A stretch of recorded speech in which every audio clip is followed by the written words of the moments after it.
Israel र Palestine बीच रक्तपातपूर्ण द्वन्द्व जारी छ। रकेट आक्रमण, गोलाबारी र ठूला भवन ध्वस्त हुँदा सयौं मानिसको अकालमा मृत्यु भएको छ। हजारौं अंगभंग भई घाइते भएका छन्। यो पछिल्लो एक सातादेखि देखिएको मध्यपूर्वको दर्दनाक दृश्य हो, तर यो द्वन्द्वको घाउ र कारण भने 100 वर्ष पुरानो हो। अहिले जहाँ इजरायल छ त्यहाँ कुनै समय टर्कीले शासन गरेको थियो। त्यसबेला यसलाई ओटोमान साम्राज्य भनिन्थ्यो। त्यसबेला ओटोमान साम्राज्यको मित्रका रूपमा बेलायत थियो। तर ओटोमान साम्राज्यले सन् 1914 को पहिलो विश्वयुद्धमा विपक्षीलाई साथ दिएपछि बेलायत र ओटोमानको सम्बन्ध राम्रो रहेन। फलत प्रथम विश्वयुद्धमा मध्यपूर्वमा शासन गरिरहेको ओटोमान साम्राज्य बेलायतसँग पराजित भयो र युद्ध जितेको बेलायतले भने प्यालेस्टाइन सहितको ओटोमान साम्राज्य आफ्नो नियन्त्रणमा राख्यो। उक्त स्थानमा अल्पसंख्यक यहुदी र बहुसंख्यक अरबीहरू बसोबास गर्थे। यसैबेला बेलायती साम्राज्य आफ्नो उत्कर्षमा थियो। सन् 1917 मा बेलायतका विदेश सचिव जेम्स वेलफोरले बेलायत प्यालेस्टाइनलाई यहुदीहरूको मातृभूमि बनाउन प्रतिबद्ध रहेको घोषणा गरे। जियोनिज्मको भावनाका कारण विभिन्न देशका यहुदीहरू ओटोमान साम्राज्यमा आउन थाले। यहुदीहरूका लागि त्यो पुर्ख्यौली घर थियो, तर प्यालेस्टिनी अरबीहरूले पनि उक्त भूमिमा आफ्नो दाबी राखे र उक्त कदमको विरोध गरे। यद्यपि सन् 1920 को दशकदेखि 1940 सम्म त्यहाँ आइपुग्ने यहुदीहरूको संख्या बढ्यो। सन् 1945 मा दोस्रो विश्वयुद्ध समाप्त भयो, तर दोस्रो विश्वयुद्धपछि पनि युरोपमा उत्पीडनबाट बच्नको लागि भागेका यहुदीहरू प्यालेस्टाइन पुगे र आफ्नो स्थानको खोजी गर्न थाले। दोस्रो विश्वयुद्धमा बेलायतलाई धेरै नोक्सानी भयो। प्यालेस्टाइनमा यहुदी र अरबीहरू बीच पनि ब्रिटिश शासन विरुद्ध हिंसा बढ्न थाल्यो। फलत सन् 1947 मा संयुक्त राष्ट्र संघले मतदानका आधारमा विभाजित गरिदियो। एक भाग अरब राज्य र अर्को इजरायल बन्यो। जेरुसलेमलाई संयुक्त राष्ट्र संघले अन्तर्राष्ट्रिय सरकारको नियन्त्रणमा राख्यो। विभाजन भन्दा अघि करिब 90% भूभागमा अरबी देशहरूको नियन्त्रण थियो। विभाजनपछि प्यालेस्टाइनले कुल भूभागको आधा भन्दा कम भूभाग पाएको थियो।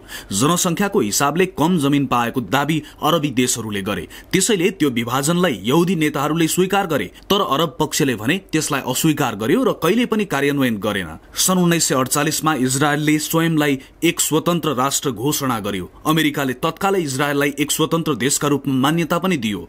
त्यसपछि अरब देश र इजरायल बीच कैयौं युद्ध भए।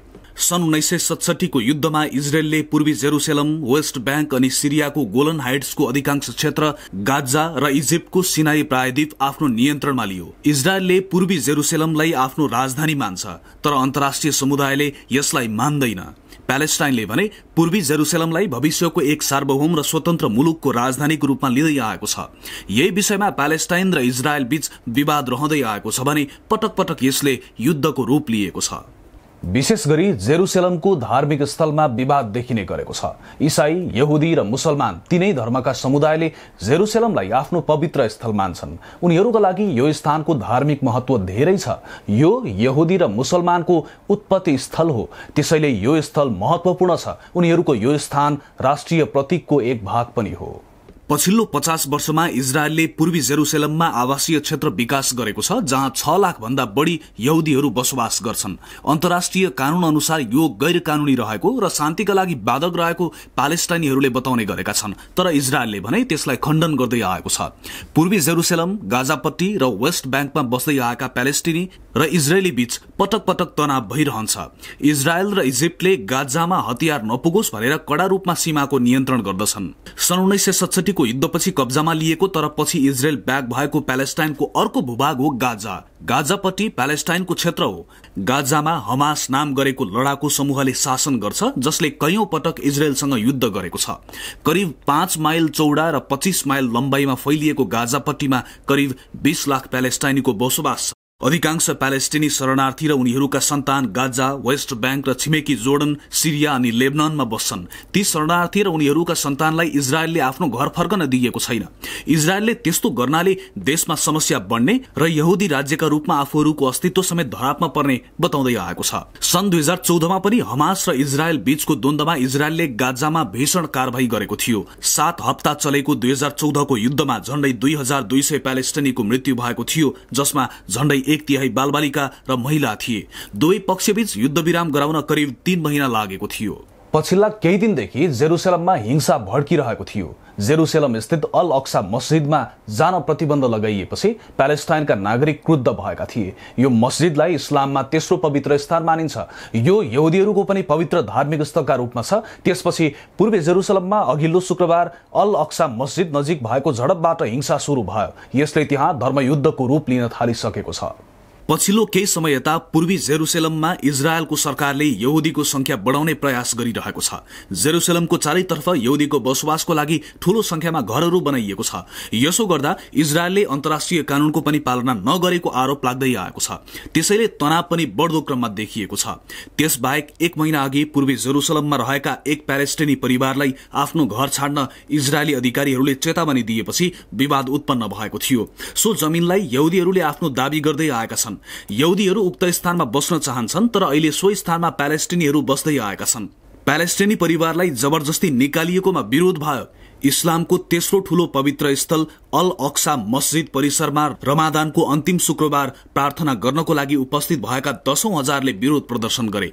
त्यो प्रदर्शनमा प्रहरीसँग झडप भयो। रमादानको अवसरमा अल अक्सा मस्जिदमा ग्यास र स्टेन ग्रेनेडको प्रयोग गरिएको थियो। मक्का र मदीनापछि यो मुस्लिम नागरिकहरूको सबैभन्दा पवित्र स्थल हो। यो घटनासँगै प्यालेस्टाइन क्षेत्रको सबैभन्दा प्रमुख इस्लामिक संगठन हमासले अप्रत्याशित कदम उठाउँदै इजरायललाई अल अक्सा परिवार र शेख जराहबाट आफ्नो सेना हटाउन अल्टिमेटम दिएको थियो। तर सो अल्टिमेटम पालना नभएपछि उसले रकेट आक्रमण गर्यो। इजरायली सेनाले प्यालेस्टिनी परिवारलाई हटाउन थालेपछि भूमि कब्जा गर्न खोजेको भन्दै हमासले क्षेप्यास्त्र प्रहार गरेको थियो। आफूमाथि क्षेप्यास्त्र हानेपछि निकै बलशाली इजरायल चुप लाग्ने कुरै थिएन। झण्डै 200 वटा रकेट इजरायलतर्फ पठाए पनि इजरायली आइरन डोम डिफेन्स सिस्टमले असफल बनायो। घटनामा कम्तीमा 2 जना इजरायली मारिए। जवाफमा इजरायलले गरेको हवाई हमलाले अपार्टमेन्ट भवनहरू सहित अन्य धेरै ठाउँमा निशाना बनायो। घटनामा बालबालिका सहित त्यसै दिन कम्तीमा 26 जना प्यालेस्टिनी मारिए। अहिलेसम्म प्यालेस्टाइनतर्फ 61 बालबालिका सहित 212 जनाको मृत्यु भएको छ भने 2 बालबालिका सहित 10 जना इजरायलीको मृत्यु भएको छ। इजरायलले गाजामा मारिएका मध्ये अधिकांश हमास विद्रोहीसँग आबद्ध रहेको दावी गरेको छ। तर अन्तर्राष्ट्रिय संघ संस्थाका स्वतन्त्र रिपोर्टमा भने इजरायली सेनाको आक्रमणमा सर्वसाधारण पनि मारिएको बताइएको छ। इजरायलतर्फ लुकीछिपी प्रवेश गर्न हमासले बनाएका भूमिगत सुरुङहरू ध्वस्त पार्नु पनि इजरायलको उद्देश्य रहेको सेनाको भनाइ छ। यसरी गाजा क्षेत्रमा द्वन्द्व चर्किएको दोस्रो हप्ता शुरू भइसकेको छ, तर तत्काल अन्त्य हुने भने संकेत देखिएको छैन। अहिले हमासले निरन्तर इजरायलका शहरमा रकेट आक्रमण गरिरहेको छ। इजरायलको सेना पनि गाजा क्षेत्रमा अघि बढिरहेको छ, जसका कारण मध्यपूर्वको तनाव बढेको छ। यसप्रति संयुक्त राष्ट्रसंघले युद्धको आशंका व्यक्त गरेको छ। विशेष गरी यो मुद्दामा विश्वका विभिन्न मुलुकको ध्रुवीकरण हुन थालेसँगै यो आशंका अझै बढेको छ। इजरायल प्यालेस्टाइन द्वन्द्वलाई रोक्ने कोशिश भइरहेको छ। शक्ति राष्ट्रहरू विभाजित हुँदा त्यो प्रयास सफल हुन सकेको छैन। त्यसैले मध्यपूर्वको उक्त युद्ध अब विश्वको मुद्दा बनिसकेको छ। धेरै जसो इस्लामिक देशहरू प्यालेस्टाइनको समर्थनमा देखिँदा इजरायलका प्रधानमन्त्री बेन्जामिन नेतान्याहुले आफूलाई 25 बढी देशको समर्थन रहेको दावी गरेका छन्। त्यसैले विश्वको सुपर पावर भनिने अमेरिकाले इजरायललाई साथ दिएको छ। यस्तै प्रमुख युरोपीय देश फ्रान्स, बेलायत र जर्मनी पनि इजरायलको पक्षमा छन्। त्यसैले संयुक्त राष्ट्रसंघको सुरक्षा परिषदमा इजरायल र प्यालेस्टाइन बीचको मुद्दामा भेटो आवश्यक पर्यो भने इजरायललाई फाइदा हुने बीबीसीले जनाएको छ। संयुक्त राष्ट्रसंघको सुरक्षा परिषदमा रूस र चीन पनि स्थायी सदस्य छन्। इजरायल प्यालेस्टाइन बीच जारी द्वन्द्वको विषयलाई लिएर चीनले अमेरिकाको चर्को आलोचना गरेको छ। इजरायलका प्रधानमन्त्री बेन्जामिन नेतान्याहुले आफूलाई समर्थन गरेको भन्दै धन्यवाद ज्ञापन गरेका देशहरूमा Australia, Austria, Albania, Brazil, Canada, Colombia, Cyprus, Georgia, Hungary, Italy, Slovenia र युक्रेन लगायत छन्। अस्ट्रेलियाका प्रधानमन्त्री स्कट मोरिसनले दुवै पक्षलाई संयम रहन आग्रह गरेका छन्। इजरायललाई आत्मरक्षाको अधिकार भए पनि प्यालेस्टाइनका नागरिकहरू पनि सुरक्षित रहन पाउनुपर्ने उनको मत छ। अर्कोतर्फ इस्लामिक देशहरूले इजरायलले गरेको आक्रमणको कड़ा विरोध गर्दै आएका छन्। उनीहरूले प्यालेस्टाइन क्षेत्रमा हुँदै आएको हिंसा रोक्न माग गर्दै आएका छन्। इजरायलको विरोध गर्ने देशहरूमा Saudi Arab, Turkey, Iran, Iraq, Pakistan, UAE, Kuwait लगायत छन्। जोर्डनमा प्यालेस्टाइनको समर्थनमा र्यालीहरू निक्लिने गरेका छन्। अर्को एक छिमेकी देश लेबनानले पनि प्यालेस्टाइनमाथि भइरहेको आक्रमण रोक्ने पहलका लागि अन्तर्राष्ट्रिय समुदायलाई आग्रह गरेको छ। यता अमेरिकाले इजरायललाई 735 मिलियन अमेरिकी डलर बराबरको हतियार बेच्ने भएको छ। इजरायल र प्यालेस्टाइन बीच हिंसात्मक संघर्ष जारी रहेका बेला जो बाइडेन प्रशासनले इजरायललाई ठूलो परिमाणमा हतियार बेच्न लागेको समाचार सार्वजनिक भएको हो। यद्यपि अमेरिकी राष्ट्रपति जो बाइडेनले इजरायल र प्यालेस्टाइनलाई संघर्ष विराम गर्न आग्रह गरेका छन्। इजरायल र प्यालेस्टिनीहरू सहमतिमा आउन नसक्ने कैयौं मुद्दा छन्, जसमा प्यालेस्टिनी शरणार्थीहरूलाई के गर्ने, वेस्ट ब्याङ्कमा रहेको यहुदी बसोबास कायमै राख्ने कि हटाउने, जेरुसलेम दुई पक्षले भाग लगाउने नलगाउने र सबैभन्दा महत्त्वपूर्ण इजरायलसँगै प्यालेस्टिनी राज्य बनाउने नबनाउने जस्ता विषयहरू पर्छन्।